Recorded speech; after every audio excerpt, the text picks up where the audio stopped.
Nah, sekarang masukkan ke sini. Tadi teman kita baca Al-Fatihah, fungsi yang kedua, dia ini. Istighraq menunjuk pada makna semua tanpa kecuali. Kalau digabungkan dengan makna ini rahasianya. Pembuka jenis kebaikan. Masuk al di sini. Maka surah Al-Fatihah, seluruh ayatnya, kalau dipelajari dengan benar dan diamalkan, dia akan membuka semua jenis kebaikan yang diharapkan dalam hidup. Orang ingin sukses, pelajari Al-Fatihah, maka akan dibuka kesuksesan. Ada yang sakit, ingin mendapat kesembuhan cepat, pelajari Al-Fatihah. Di situ ada rahasia bagaimana mendapatkan kesembuhan cepat dari Allah. Orang ingin rezeki, ingin ilmu, pelajari Al-Fatihah. Maka di situ ada nilai-nilai kebaikan yang cepat dibuka. Makanya satu-satunya surah dalam Al-Quran yang banyak namanya sesuai dengan objek kebaikannya hanya Al-Fatihah. Dia disebut Asy-Syifa karena di dalamnya ada kandungan untuk mempercepat datangnya kesembuhan dari Allah. Ada kepala suku di Arab dulu tersengat kalajengking Arab. Racun masuk ke dalam sampai sekarat. Secara medis nggak bisa, semua angkat tangan. Datang rombongan sahabat, yang tadinya mampir ditolak, kemudian dikejar. Ada nggak yang bisa menyembuhkan di antara kalian? Satu orang mengangkat tangan. Kata orang ini, insya Allah, bukan saya akan sembuhkan, kalau Allah berkehendak.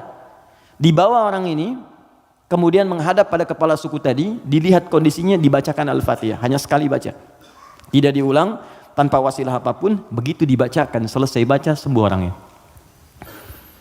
Nah ini pembuka semua jenis, makanya dalam setiap keadaan seringkali dibaca Al-Fatihah, Fatihah, Al-Fatihah. Tapi persoalannya, kok orang dulu bisa sekali baca sembuh, orang sekarang ratusan ribuan kali nggak sembuh-sembuh gitu.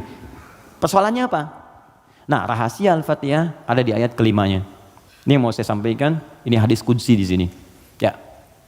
Ayat kelima, yuk kalau kita hitung dari Bismillah, Bismillahirrahmanirrahim, Alhamdulillahirabbil alamin, Arrahmanirrahim, Maliki yaumiddin. Kelima, Iyyaka na'budu wa iyyaka nasta'in. Saya bacakan hadis qudsinya, ini yang mengiringi ayat ini saat diturunkan. An Abi Hurairah radhiyallahu taala anhu qala, dari riwayat sahabat Abu Hurairah, semoga Allah meridhai kepadanya, qala Rasulullah SAW, saya mendengar Rasulullah SAW berkata, qala Allah azza wa jalla, kata Nabi, saya mendengar Allah menyampaikan di hadis qudsi, qasamtu shalah baini wa baina abdi, saya bagi salat kepada dua bagian antara aku dengan hambaku, wali abdi ma sa'al, dan kalau hambaku benar menunaikan tugasnya, maka aku akan kabulkan apapun yang ia minta pada saat itu. Nah ketika menyebut kalimat salat, ternyata yang disebut Al-Fatihah. Idza qala al-'abdu, jika seorang hamba benar membaca Alhamdulillahi rabbil alamin, qala Allah azza wa jalla, maka Allah akan menjawab, hamadani 'abdi, hambaku sedang memujiku sekarang. Idza qala al-'abdu ar-rahmanir rahim, jika seorang hamba berkata ar-rahmanir rahim, qala Allah azza wa jalla, Allah menjawab, asna alayya 'abdi, hambaku sedang menyanjungku sekarang.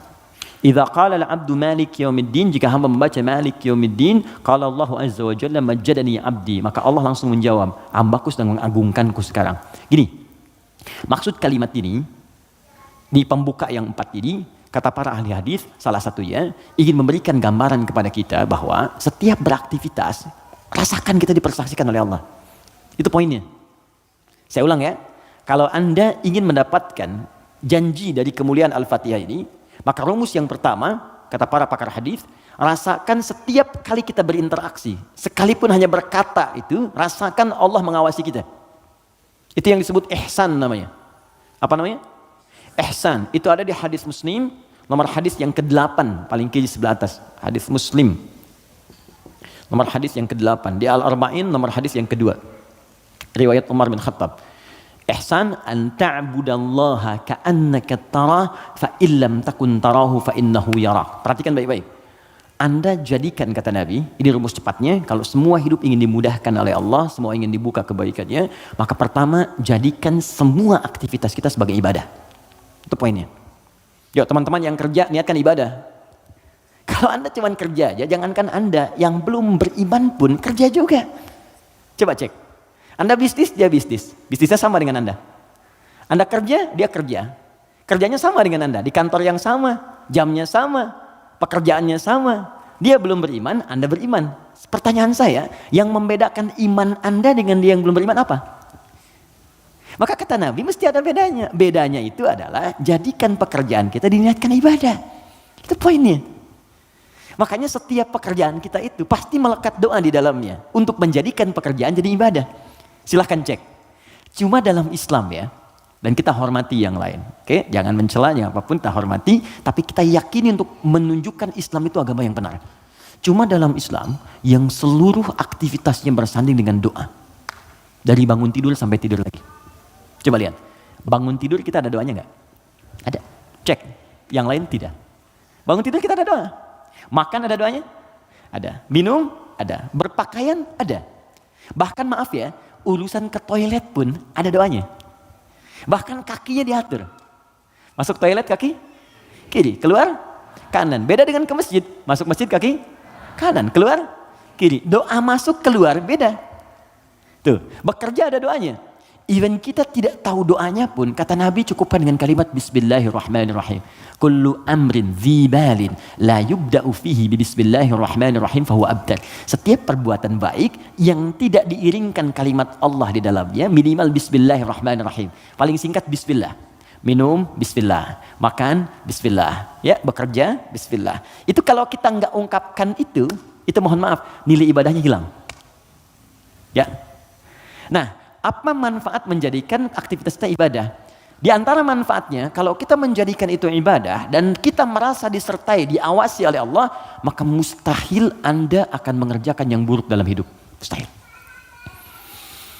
Ini ada minuman ditawarkan pada Anda.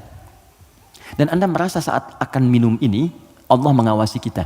Maka mustahil Anda akan menyentuh minuman yang tidak disukai oleh Allah. Mustahil. Demi Allah saya katakan. Nggak akan pernah Anda minum minuman yang dilarang, bahkan mengucapkan kalimat Bismillah. Udah minum aja dulu whiskinya pakai Bismillah biar dosanya kurang dikit. Nggak bisa. Mustahil. Nggak akan Anda sentuh. Pekerjaan juga begitu. Ya, kaki, tangan, teman-teman yang tugas di dewan, nggak akan nyusun anggaran macam-macam. Kenapa? Karena merasa Allah lihat. Nggak mungkin Anda tanda tangan sesuatu, sementara Anda merasa disaksikan Allah. Dan Anda tanda tangan pada yang buruk, mustahil. Oh tapi kan fee-nya besar nih proyeknya. Allah menyaksikan kita. Atau saya istikharah dulu deh biar benar. Jelas ya? Nah, kalau kita merasa disaksikan Allah, kemudian kita berada di track yang benar untuk mengerjakan kebaikan. Jadi dari mulai kepala sampai kaki itu semua baik.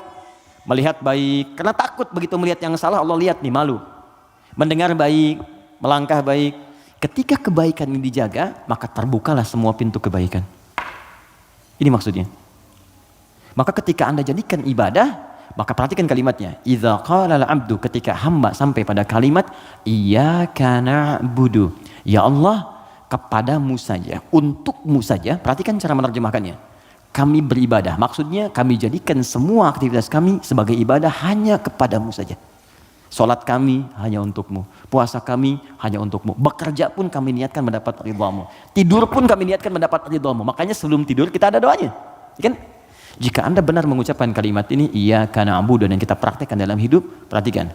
Wa iyyaka nasta'in. Ya Allah, saya seorang hamba yang pasti punya persoalan dan butuh pertolonganmu. Kalaupun saya punya masalah, pasti saya hanya akan minta kepadamu. Lihat jawabannya. Hadza baini wa baina abdi. Langsung dijawab oleh Allah tuntas. Ini perjanjian antara aku dengan hambaku. Wali abdi. Kalau hambaku benar komitmen dengan perkataannya, mengerjakan semua aktivitasnya sebagai ibadah kepadaku, masalah apapun yang dia minta, aku akan kabulkan. Hadis qudsi. Apapun yang dia minta, aku akan kabulkan.